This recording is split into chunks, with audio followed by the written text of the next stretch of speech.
Samantala, sa isang pahayag, iginiit ng Bank of the Philippine Islands ang kanilang ikangay commitment na protektahan ang impormasyon ng kanilang mga kliyente at pangalagaan ng tiwala sa ng kanilang mga kliyente. Nauna nang sinabi ng BPI na hindi sa kanila galing ang impormasyon ni Trillanes. Hindi naman magbibigay daw ng anumang pahayag o komento ang bank manager ng BDO Unibank kaugnay ng isyong ito. Samantala, naglabas ng pahayag ang isang Gianpaolo Duterte na nakasama sa listahang ibinigay ni Senador Antonio Trillanes IV sa GMA News ng 41 umano'y ari-arian ng pamilya Duterte.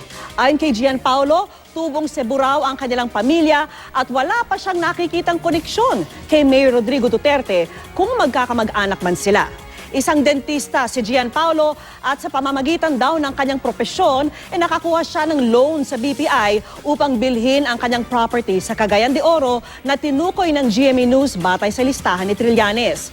Nitong Biyernes namin ipinalabas ang ulat tungkol sa mga dokumentong inilabas ni Senador Trillanes. Pero nilinaw naman sa report na hindi tiyak kung may kaugnayan sa alkalde ang property sa Cagayan de Oro, gayon din ang isa pang property sa Dipolog City.